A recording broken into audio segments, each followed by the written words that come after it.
2, seguimos haciendo el repaso, pero avanzamos al versículo 1 y 2, que estos versículos, hermanito, miren, escúchenme en todo, hermanito querido.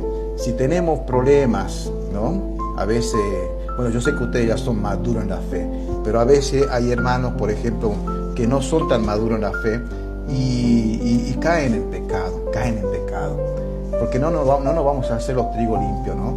Pero hay algo que la palabra de Dios nos dice en este caso, está en el versículo 1 y 2.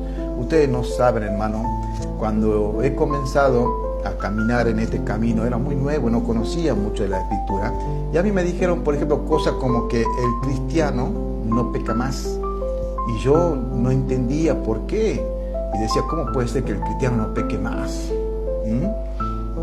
No es que uno quiera pecar, sino que lamentablemente uno, por la condición, la naturaleza caída que tenemos con la naturaleza de Dios, lamentablemente nos lleva a pecar. Es la carne. Si no fuese por la gracia salvadora, que es lo que estamos leyendo, todos estaríamos condenadísimos. Y este versículo, cuando lo descubrí por primera vez, yo lo abracé. Oh Señor, dije, qué grande que es tu amor, qué maravilloso que sos. Porque lamentablemente este que está acá, todavía lamentablemente cae en pecado. No quiero pecar, Señor, pero la naturaleza mía me lleva a eso. Y uno pide perdón, se humilla, pero no es mi práctica. No es que uno va a andar buscando pecar. Lamentablemente caemos en pecado eventualmente. ¿Qué dice mi hermana querida el capítulo 2, versículos 1 y 2? Dice, hijitos míos, les escribo estas cosas para que no cometan pecado.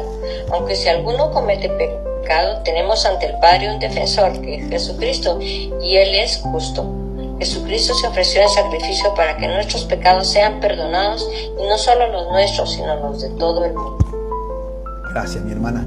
Qué tremendo el versículo 2, ¿no? Porque dice que Él es la propiciación.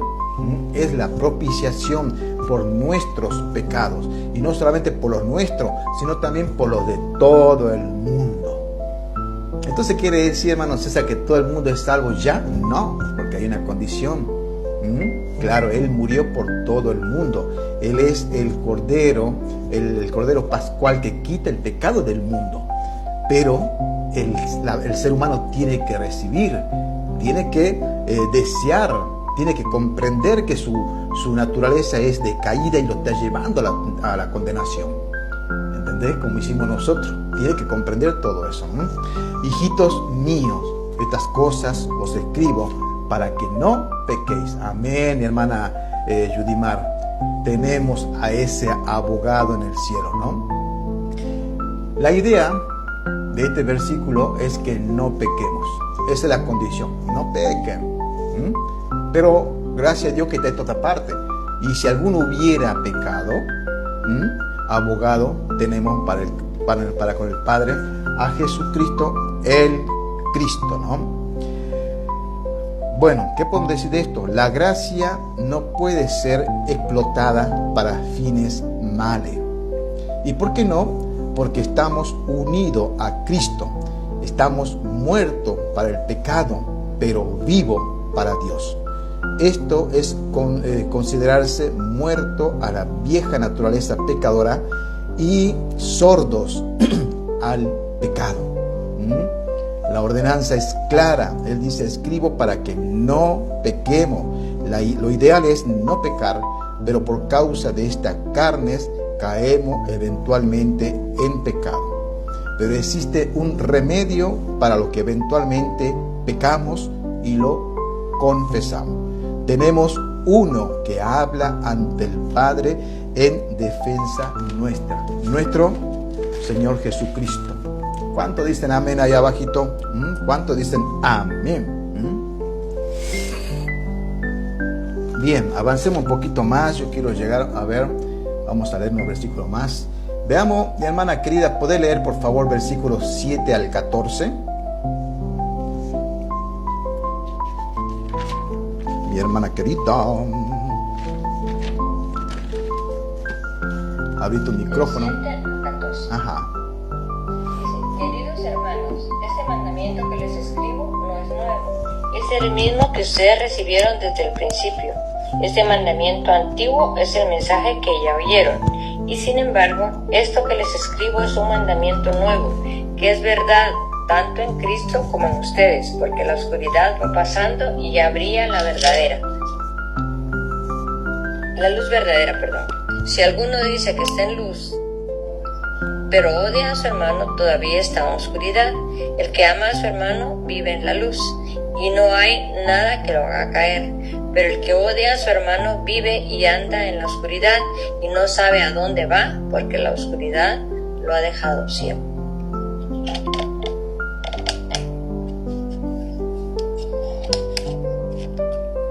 El 12 a 14 también, mi hermana querida.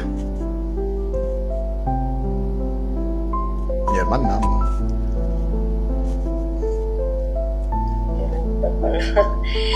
Hijitos, les escribo a ustedes porque Dios, gracias a Jesucristo, les ha perdonado sus pecados.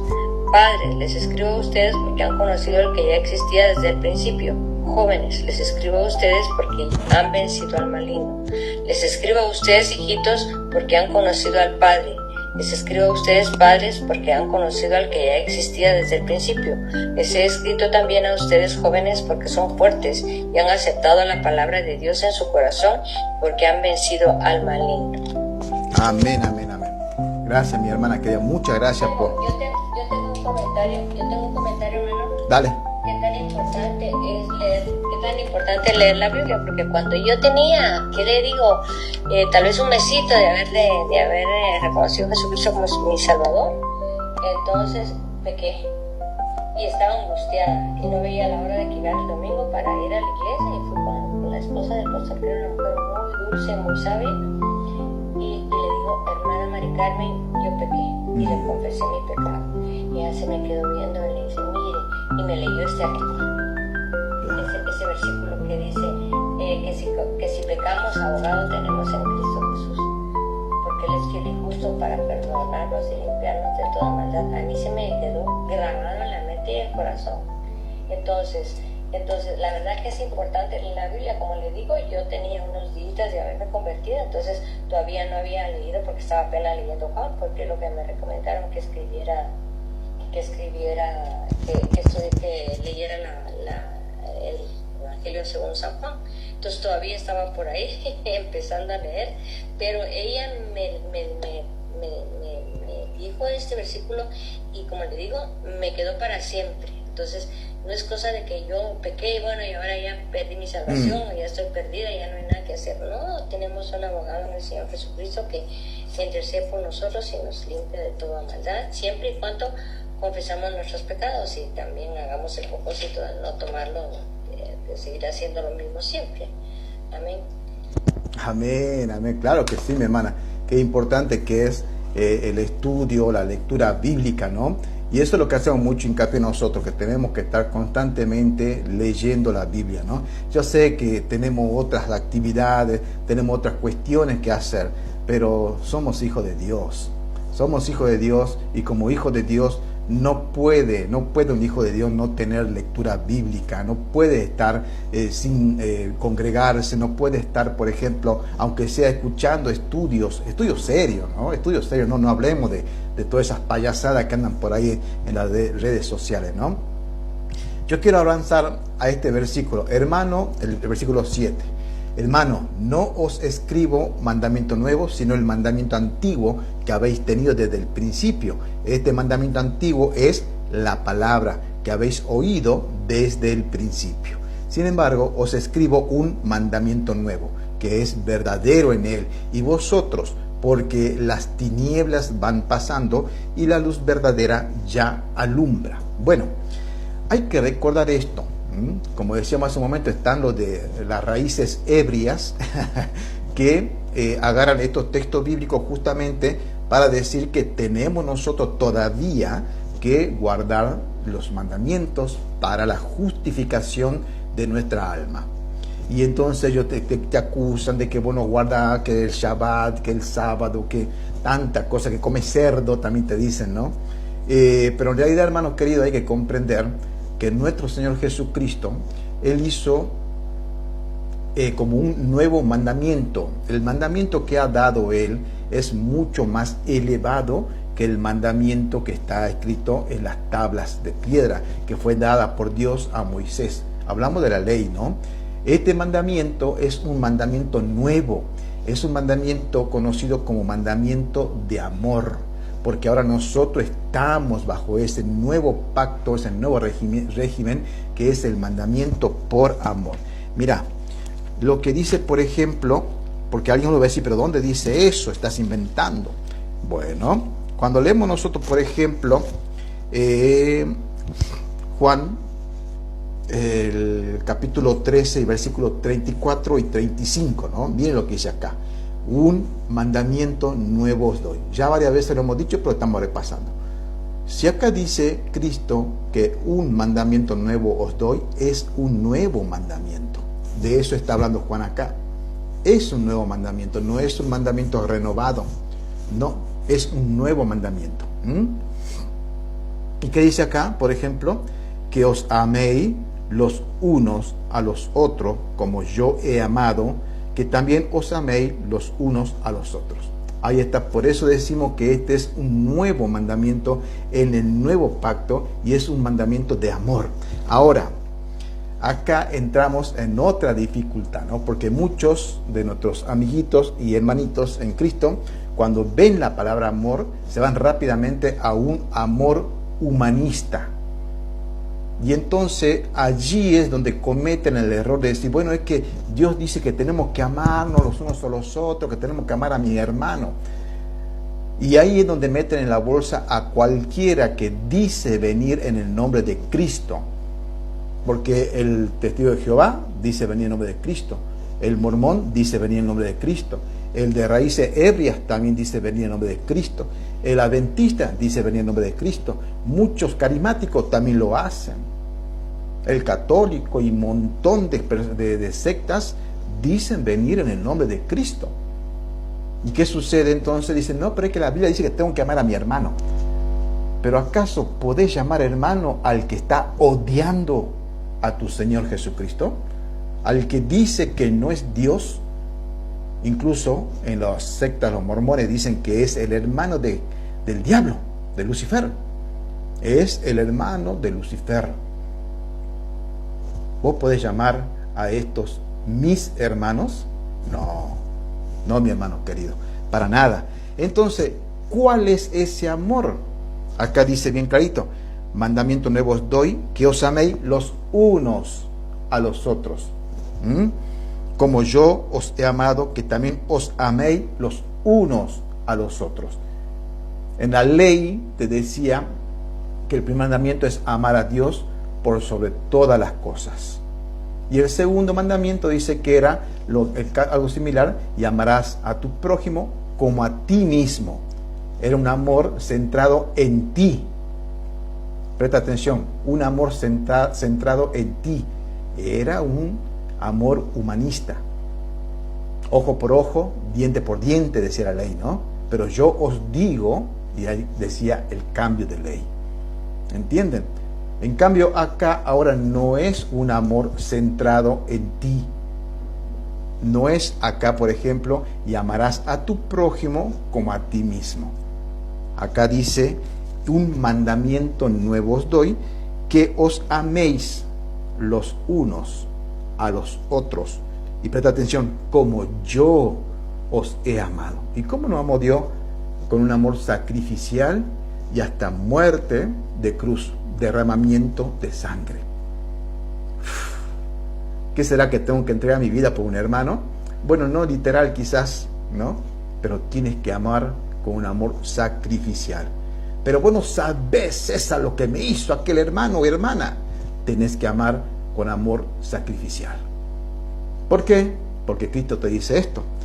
35. En esto conocerán todos que sois mis discípulos. Que es lo mismo de decir, en esto conocerán todos vosotros que sois hijos de Dios, que son salvos. Si tuviereis amor los unos con los otros. Acá está incluyendo Jesucristo a la gente del mundo, no. Está incluyendo a los discípulos, está incluyendo a los hermanos en la fe. ¿Entiende? Entonces el amor que tenemos que tener nosotros no es un amor humanista, no es un amor hippie que yo voy a abrazar y voy a amar a todo el mundo porque todo el mundo dice que creer en Dios. No. Es un amor condicional, es un amor ágape, que solamente a mis hermanos voy a amarlo. ¿Y al resto del mundo lo tengo que odiar? No, lógicamente que no. Al resto del mundo lo vamos a amar en el sentido de llevarle el evangelio. No todo el que me dice Señor, Señor, entrará al reino de los cielos. Mateo 7:21. ¿Qué más dice esto? ¿Dónde estábamos? En principio, mandamiento, acá está, el 8. Sin embargo, os escribo un mandamiento nuevo, que es el verdadero, en el que vosotros, porque las tinieblas van pasando y la luz verdadera ya alumbra. El que dice que está en la luz y aborrece a su hermano, ahí están, para que ustedes vean, está todavía en tiniebla. El que ama a su hermano permanece en la luz y en él no hay tropiezo. Pero el que aborrece a su hermano está en tiniebla y anda en tiniebla y no sabe dónde va, porque las tinieblas le han cegado los ojos. Os escribo vosotros, hijitos, porque vuestros pecados os han sido perdonados. Vuestros pecados han sido perdonados por su nombre. Os escribo vosotros, padres, porque conocéis que al que es desde el principio. Os escribo a vosotros, jóvenes, porque habéis vencido al maligno. Os escribo a vosotros, hijitos, porque habéis conocido al Padre.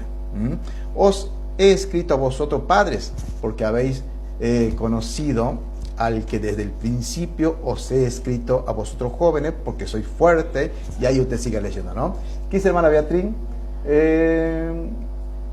Profesemos caer en esa actitud, pero gracias a Dios tenemos hermanos que nos llaman a la luz. Amén, hermana querida. Amén, amén, amén. Bien, y para terminar, vamos con esta cereza. Lástima que la hermana Noemí dice que se durmió. Pues se cayó la hermana Judy Mara, a ver qué pasó. Pero a ella le encanta este tema del anticristo, ¿no? Terminemos con esto. Léeme, por favor, mi hermana querida. Bueno, son muchos versículos, pero yo sé que a vos te encanta leer. Del 18 hasta el 29, por favor. Léeme esos versículos, mi hermana. Abrí tu micrófono, ¿no?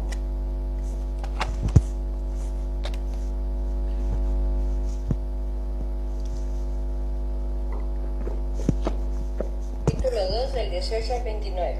Amén. Hijitos, esta es la hora última. Ustedes han oído que viene el anticristo. Pues bien, ahora han aparecido muchos anticristos. Por eso sabemos que es la hora última. Ellos salieron de entre nosotros, pero en realidad no eran de los nuestros, porque si lo hubieran sido se habrían quedado con nosotros. Pero sucedió así para que se viera claramente que no todos son de los nuestros. Cristo, el Santo, los ha consagrado a ustedes con el Espíritu, y todos ustedes tienen conocimiento.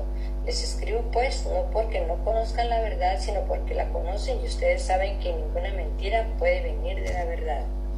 ¿Quién es el mentiroso? Precisamente el que dice que Jesús no es el Mesías. Ese es el anticristo, pues niega tanto al Padre como al Hijo. Amén. Amén. Amén, amén.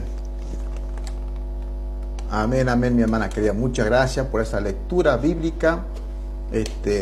Bien, veamos nosotros el versículo 18. Hijito, ya es el último tiempo. Y según vosotros oísteis que el anticristo viene, así ahora han surgido muchos anticristos. Por esto conocemos que es el último tiempo. ¿Qué está diciendo acá? Bueno, ustedes saben clarito que ya en aquellos tiempos el apóstol Juan y los hermanos de aquellos tiempos ya decían, este es el último tiempo. Claro, pero hay que entender nosotros que la parte teológica, último tiempo es una dispensación. Es un tiempo donde no está, no se conoce realmente cuánto es o cuántos años son ese tiempo. No solamente Dios conoce en su potestad eso, donde va a terminar su plan. ¿Sí? Ya en aquellos tiempos ellos decían ya es el último tiempo. Hoy hacen lo mismo, pero de una manera que lamentablemente están, están inventando doctrinas, como por ejemplo, hay una guerra en tal lugar y ya dicen, bueno, ya Cristo viene, hay un terremoto por acá, ya Cristo viene, hay una lluvia tremenda y destroza ciudades, ya Cristo viene. ¿Entendés? Son alarmistas. La hermana Judimar me dice que se le fue la luz en Barquisimeto, Venezuela, así que lamentablemente, bueno, no va a poder seguir participando, ¿sí? Bien, hermano querido, veamos un comentario. Esto que dice Juan abarca todo el período entre la primera y la segunda venida de Cristo. Y podemos tomar esta frase, ya es el último tiempo, como una advertencia temporal y teológicamente se refiere a una era mesiánica. Según la teología cristológica, la era mesiánica es en esencia la era de la iglesia, donde el mensaje de la reconciliación se expande hasta que el número de los redimidos se complete. ¿Qué quiere decir esto? Nosotros, este último tiempo es el tiempo de la iglesia. Porque hoy dicen mucho, es que ya estamos en el último tiempo. Cuando estábamos con el COVID, salieron un montón de falsos profetas que no, estamos en el último tiempo y que ya Cristo viene. Salió el chip, no, que el chip es la marca de la bestia, y hacen un desastre teológico, desastre en cuanto a profecía, escatológico, todo. ¿Saben por qué hacen eso? Porque no estudian, porque se dejan llevar. Le encanta ser alarmistas. Le encanta. Mientras, y presta atención a esto, hermano, mientras la iglesia del Señor todavía permanezca aquí en la tierra, aún no se abren los sellos. Aún el anticristo no aparece en la tierra. Pero acá dice, por ejemplo, que dice el versículo 18, acá, el 18, perdón. Si ahora han surgido muchos anticristos, esos muchos anticristos, usted lo puede ver constantemente, predicando desde el púlpito herejías, con traje, corbata, buena presencia, con la Biblia, enseñando herejías, doctrinas de demonios y de error. Esos son los anticristos. Algunos otros peores que dicen ser Cristo, como ese satánico de Jonás Ataucusi, que dice que es el Cristo vivo acá en la tierra para aquellos israelitas, entre comillas, peruanos. Claro que sí, hay muchos anticristos ya en aquellos tiempos. Había mucho anticristo. Recuerden ustedes el contexto, hablaba de esos gnósticos, hablaban de esos que se habían separado, de esos que decían que no pecaban, de esos que no creían que Cristo vino en carne, hablaba de ello. Y en nuestro tiempo hablamos de un montón de otros sectarios, muchos anticristos. ¿Y qué dice? Por esto conocemos que es el último tiempo. ¿Es correcto decir que estamos en el último tiempo? Sí, estamos en el último tiempo, como lo dijo Juan, en la teología juanina. No, lo que pasa que hermana Beatriz, la hermana sierva, se quedó sin luz. Acá me mandó un mensaje recién, cortaron la luz allá en Barquisimeto. Lamentablemente... No, es que está poniendo me gustas. Claro, capaz que puede conectarse, pero no puede subir, o sea, por ahí no le da ¿entiende el cómo se llama? Sí. Puede escribir capaz, pero no puede participar. 19, salieron de nosotros. Presta atención a esto. Aprendamos esto, hermano. No todo el que viene a sonreírle con la Biblia en la mano es tu hermano. No, mi hermana. No, mi hermana. No todo el que dice yo soy cristiano es tu hermano. Aprenda a poner límite. Usted quiere amarlo, predíquele el evangelio, pero no le diga sos mi hermano. Mira lo que dice acá el 19. Salieron de nosotros, salieron de la iglesia cristiana, pero no eran de nosotros, porque si hubiesen sido de nosotros, habrían, ¿qué cosa? Permanecido con nosotros. Pero salieron para que se manifestasen que no todos son de nosotros. ¿Entendés? No todos son de nosotros. No todos. No todos. Lamentablemente para esta gente, ellos son anticristo. Son anticristo. ¿Vos podés llamar a hermano o hermana a uno que es anticristo? No. Es fuerte, es radical, pero es la verdad bíblica. Versículo 20. Pero vosotros tenéis la unción del Santo y conocéis todas las cosas. ¿Se acuerdan que decíamos nosotros que estos anticristos actuales dicen, no toquéis al ungido de Jehová, que él tiene la unción del Santo y ustedes no? Por eso él conoce toda la revelación de toda la Biblia. Mentira del diablo.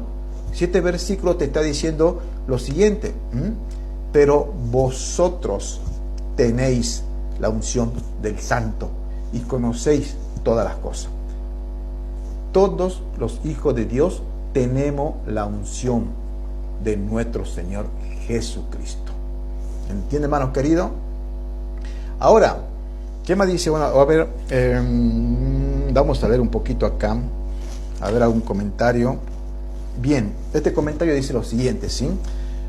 Vosotros oísteis que el anticristo viene. Acá el prefijo anti puede significar lo opuesto o en lugar de. El anticristo es el opuesto de Jesús o en el lugar de Jesús. Presta atención, en el lugar de Jesús. Algunos israelitas, ¿a quién están esperando? Al Mesías. Ellos están esperando al Mesías. ¿Quién es el Mesías? Es el famoso anticristo. Ellos lo están esperando. No saben, porque niegan todo esto que estamos estudiando. Ellos niegan que Jesucristo fue y es el Mesías. Más bien ellos lo mataron. Ojo, con esto no quiero hacer crear cierta ideología en contra de los israelitas, no digo eso, ni tampoco aseguro, como muchos están diciendo, que es el pueblo santo de Dios, porque hoy de pueblo santo no tienen nada. No tienen nada. ¿Entendés? No vamos a caer en eso. Este anticristo será encantador, exitoso, será el máximo ganador y aparecerá como un ángel de luz. Por eso es que va a lograr engañar a los israelitas. Cuando aparezca el anticristo, la iglesia ya no está acá. Hemos leído Apocalipsis, léalo capítulo 4, capítulo 5, capítulo 6, y usted va a ver que la iglesia ya está en el cielo. Mientras que acá en la tierra se desasta todo. Primeramente viene el anticristo como un gran carismático, una persona que resuelve mucho los problemas, trae la solución al mundo, trae la paz al mundo, así. Pero después de los 3 años y medio se desata toda la gran tribulación. Todo. Se levanta contra todo aquel que se quiera oponer a su régimen anticristiano. Y sobre todo comienza a perseguir a los israelitas, que se dan cuenta en ese tiempo de que al que estaban proclamando como el Mesías era el antimesías, era el anticristo. ¿Entienden? Hoy lo dice acá la carta de Juan, hoy hay un espíritu de anticristo, y el espíritu del anticristo está en todos aquellos que niegan la veracidad de la palabra escrita de Dios. Está en todos aquellos que están torciendo de manera deliberada la palabra escrita de Dios. Está en aquellos que están poniendo cargas a la iglesia de Cristo como la ley mosaica. Allí están los anticristos. Están en aquellos que están oprimiendo a la grey, sacándole hasta la gana de comer. Ahí están los anticristos. ¿Entiende, hermano querido? ¿Está el espíritu de anticristo? Sí. Ya en aquellos tiempos estaba, hoy también, y abundan. Por eso, hermano querido, usted no diga a cualquiera, es mi hermano. No, porque así no está en la palabra escrita del Señor, ¿no? Bien, versículo 18 dice, muchos anticristos surgieron. Hay mucha diferencia entre el anticristo y muchos anticristos. Podríamos decir que estos anticristos son pequeños avances de este hombre del pecado, de su misión que va a ser acá en la tierra. Por esto conocemos nosotros que estamos en estos últimos tiempos, ¿no? Cuando dice salieron de nosotros, déjenme leer un comentario acá. Salieron de nosotros estos muchos anticristos, alguna vez se identificaron con el cristianismo. Identificarse con el cristianismo no quiere decir que hayan sido salvos. Se identificaron, estuvieron con nosotros, estudiaron teología y tantas cosas más, pero se fueron. Se fueron con otra idea anticristiana. Y allí llamamos nosotros anticristos a esto. ¿Sí? Se identificaron con el cristianismo, con el cuerpo de creyentes, pero salieron demostrando que nunca fueron de nosotros. Esto no debería ser motivo de tristeza. Eso hay que entender, no es algo triste, no vamos a romantizar el evangelio y decir, ay, qué pena que se fueron. Bueno, pero capaz que se arrepiente, capaz que vuelve. Ojo, no romanticemos esto porque esto es serio. Esos anticristos que andan acá en las redes sociales andan llevando a muchos hermanos al infierno. ¿Y cómo yo voy a romantizar? Bueno, pobrecito, solo oremos. No. Si usted tiene la capacidad, denúncielos a estos anticristos. Esto no debería ser motivo de tristeza, sino de gozo. Dios está limpiando su iglesia de todos estos anticristos, de todas esas fuerzas demoníacas que están dentro de las enseñanzas y prácticas cristianas. Gloria a Dios cuando Dios está purificando su iglesia, sacando y quitando a todos estos anticristos, y se los puede ver hoy acá en las redes sociales. El versículo 20, cuando dice, vosotros tenéis la unción del santo. Esto es la unción común que tenemos todos los creyentes. El versículo 22 dice, el mentiroso. El supremo mentiroso es el que niega que Jesucristo vino en la carne, que a la vez Dios hombre, que a la vez es Dios hombre. Separar la humanidad y de la divinidad de Cristo fue una herejía de aquellos tiempos conocidos como el docetismo. Como el docetismo. A ver, déjame. Yo quiero que leamos para ir terminando y abran su micrófono para despedirnos. Hermana, déjame que lo voy a leer yo, dale. Dice así. A ver, el 24. Y esta promesa, 26, yo os escribo esto. Al 26 voy a leer. Os he escrito esto sobre lo que os engañan. Se dan cuenta que es una carta que el apóstol Pablo está diciendo, tengan cuidado, les escribo esto por aquellos que le están engañando. Pero la unción que vosotros recibisteis de él permanece en vosotros. Otra vez dice, la unción la tienen. ¿Cuál es esa unción? El Espíritu Santo. Si sos un hijo de Dios, la tenés. No solamente estos sinvergüenzas que dicen tener la unción, que son ungidos de Jehová. No. Y no tenéis necesidad de que nadie os enseñe. Así como la unción misma os enseña todas las cosas y es verdadera y no es mentira, según ella os ha enseñado permanecer en él. Y ahora, hijitos, presta atención, permanecer en él, para cuando se manifieste tengamos confianza, para que en su venida no nos alejemos de él avergonzados. Si sabéis que él es justo, sabed también todo el que hace justicia es de él. Pero yo quería leer, a ver, déjame que busque, porque ¿quién es mentiroso sino el que niega que Cristo? El 22, pues me salté el 22, perdón. Mira, presta atención para aquello, y con esto termino, para aquellos que están diciendo, por ejemplo, que Jesús es el Padre, Jesús es el Hijo y Jesús es el Espíritu Santo. Solo Jesús. Ellos niegan, por ejemplo, la Trinidad. Ellos no son cristianos. Ellos no tienen la salvación. Ellos no tienen la unción del Santo. Ellos son anticristos. Pero cantan bonito las canciones, tienen lindos templos.